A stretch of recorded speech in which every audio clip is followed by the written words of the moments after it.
Profit and loss पे पहला सम। A man sells an article at 12% loss. If he sells it for 140 more, he gets 8% profit. Find cost price. So let cost price be X. So case 1 is 12% loss. So selling price is equal to 100 minus 12 divided by 100 multiplied by X. X is cost price. So selling price is 100 minus 12, 88x divided by 100, which comes to 0.88x. Case 2 is 8% profit. तो यहाँ पे selling price होगी, क्योंकि profit है, तो 100 plus 8 जो profit percent है multiplied by cost price divided by 100।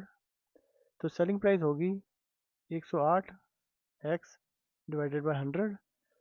तो सेलिंग प्राइस होगी 1.08 एक्स। तो इसे हम मान लेते हैं सेलिंग प्राइस 1, इसे मान लेते हैं सेलिंग प्राइस 2।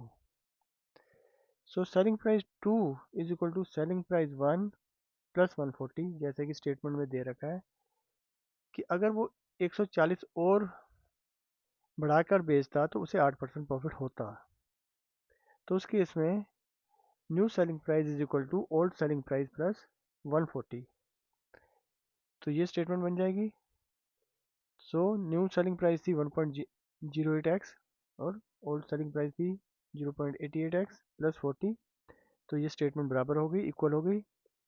तो x वेरिएबल एक साइड ले आए, 1.08x minus 0.88x is equal to 140। So 0.2x is equal to 140. So x is equal to 140 divided by 0.2, जो कि बनता है 700। सो कॉस्ट प्राइस जो निकल के आई है वो निकल के आई है ₹700। Second question, if selling price of an item is ₹56, profit percent and cost price are same, find cost price. Selling price दे रखी है और कहा गया है कि प्रॉफिट परसेंट और कॉस्ट प्राइस सेम है, तो कॉस्ट प्राइस निकालो। तो let cost price be x। तो सेलिंग प्राइस हमें दे रखी है 56। तो प्रॉफिट हमें पता है कि selling price minus cost price होता है, इसलिए प्रॉफिट हो जाएगा 56 माइनस एक्स। तो हमें दे रखा है कि प्रॉफिट परसेंट और कॉस्ट प्राइस सेम है, ये सब में दे रखा है। क्योंकि कॉस्ट प्राइस हमने एक्स ले रखी है इसलिए प्रॉफिट परसेंट भी एक्स हो गया, क्योंकि दोनों सेम है। और प्रॉफिट परसेंट क्या होता है? प्रॉफिट परसेंट होता है profit divided by cost price multiplied by 100। तो प्रॉफिट परसेंट यहाँ से हमने एक्स ले लिया यहाँ से, और प्रॉफिट हमें पता है यहाँ पे 56.x है तो उसे यहाँ पे रख लिया, divided by cost price multiplied by 100। तो x से मल्टीप्लाई होके ये एक्स स्क्वायर बन गया और दूसरी साइड आ गया 56 माइनस एक्स मल्टीप्लाइड बाय 100। तो ये बन जाएगा 56 multiplied by 100, 5600 minus 100 multiplied by x 100x। तो अब दोनों वेरिएबल दूसरी साइड चले गए, माइनस वाला प्लस हो गया और प्लस वाला माइनस हो गया। अब हम यहाँ पे एक क्वाड्रेटिक इक्वेशन बन गई है जिसमें हमें मल्टीप्लाई करके माइनस 5600 आना चाहिए और ऐड करके 100 आना चाहिए। तो कौन से दो फैक्टर बनेंगे, कौन से दो नंबर होंगे? तो वो दो नंबर हैं प्लस 140 और माइनस 40। इन दोनों को अगर हम ऐड करते हैं तो बनता है ये 100 बन जाएगा, और मल्टीप्लाई करते हैं तो ये बन जाएगा। तो वही दोनों हमने यहाँ पे लिख दिए हैं।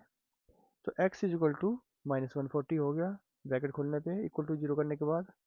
तो ये पॉसिबल नहीं है क्योंकि नेगेटिव वाला हमें नहीं लेना। दूसरा x minus 40 is equal to zero, वो बन गया x इज इक्वल टू 40। तो इस तरह से कॉस्ट प्राइस हमारी निकली 40, और प्रॉफिट परसेंट क्योंकि कॉस्ट प्राइस के बराबर है न्यूमेरिकली तो वो भी 40% निकला। ये इसका आंसर है।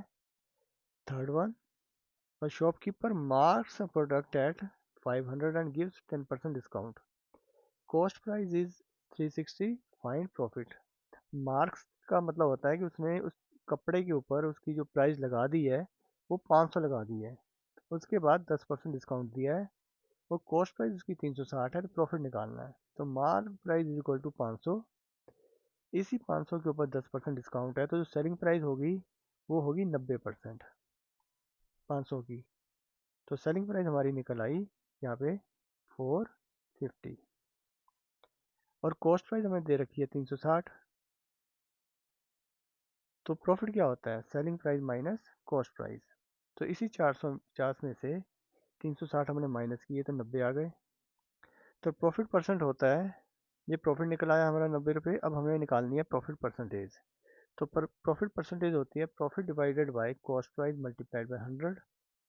तो 90 डिवाइडेड बाय 360 मल्टीप्लाइड बाय 100।